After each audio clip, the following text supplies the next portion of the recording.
Howdy folks, Matt here with Gulf Coast Fit, coming at you with a mid to upper back tri-set that just so happens to also be a mechanical drop set. This is using a cable machine, so any type of cable machine you've got or something similar. Sometimes there are band apparatus, wall mounted rowing setups, anything that you can row horizontally towards you and at a pretty parallel angle to the ground so that it is very much a horizontal row. Now this tri-set, you've really got to be honest with yourself and make sure that the intensity is high enough to get the correct effect here. Again, I said this is a mechanical drop set and a tri-set for the upper body pulling musculature. We start with a wide grip row, which is the weakest exercise. That's why we put it first. And this is where I say you need to be honest with yourself. You want to shoot for a 10 rep maximum, an intensity that you can't do any more than 10 good reps. So 10 reps should be a technical failure, technically speaking. So if you can only get 8 reps, good. If you get to 12 reps and you could have maybe eked out a few more, it was too light. If you only get 5 or 6, it was too heavy. When I say you want to shoot for a 10 rep technical max set, technical failure set, you give yourself 1 or 2 repetitions leeway in both directions. So 8 to 12 reps, but shoot for 10. Again, a wide grip row, and then you immediately on that same side, this is single arm exercise, go into a neutral grip row, more tucked in position, which is stronger. You have greater leverages. You're using your lats and your biceps more as opposed to the upper back and posterior delts. And then, by the way, on that second phase, on the mechanical drop inward, you want to get anywhere between 5 and 12 repetitions. Again, if you can do more than 12, you probably didn't do an honest or a good job in phase A of hitting a 10 rep max on the wide grip row. Again, move down 5 to 12 reps. There's a big range there. And then we implement another mechanical drop where we give you a little more leverage simply by turning these into a little bit of a cheat row. It's not a rotation row. We're not focusing on transverse movement with our obliques and shifting our hips around. Yeah, you do rotate a little bit in the thoracic and upper spine, but it's just giving yourself a little bit of sway, a little bit of body leverage here, a little bit of momentum to eke out whatever you've got left. And if you were honest about phase A and B, you might just have a few reps in you, but shouldn't be any more than several reps, maybe 10 at the most, but could be 3 reps, could be 8 reps, but it won't be high volume. It'll be medium, low volume. So the first exercise is more medium, high volume, medium volume. Second exercise, truly medium, medium, low. Last exercise is just to get whatever else you've got with a little bit of body masse and you eke out a few more reps. So I'll give you an example of this mechanical drop set / tri-set on each side. Start with my left side, my weak side.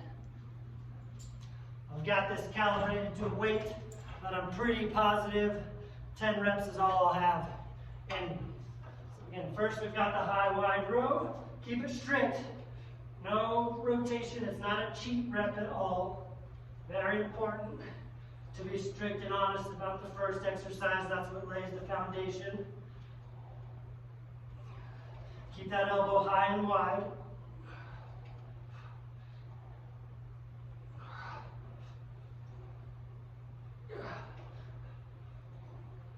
All right, that might only be 9 reps. Great, falls within that 8 to 12.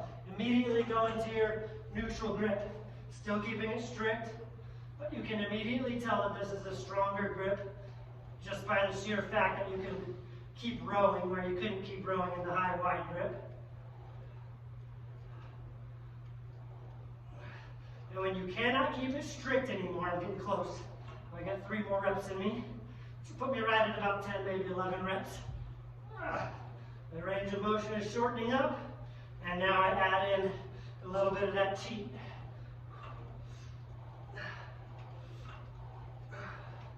You don't want to get too jerky with it. You don't want to have cranky elbows and shoulders. All right, so again, you've got to earn the cheat. You've got no business doing cheat reps if you did not hit technical failure or absolute failure on the variation preceding that. I'm gonna go right into my right side and hit you with that example.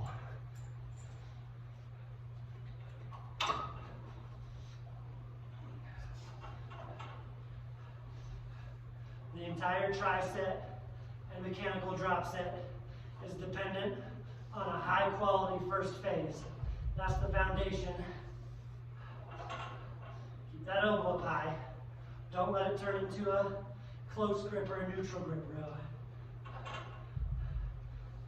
You gotta be honest with yourself. All right, that's all I got. Right into the neutral grip.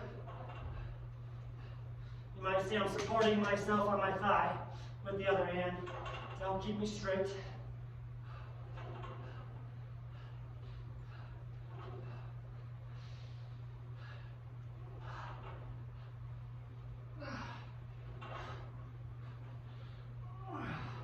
One more.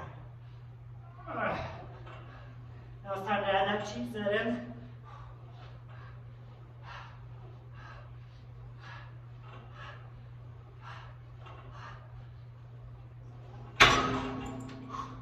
All right, the grip was starting to go there too, which makes sense. You got 3 heavy pulling exercises in a row.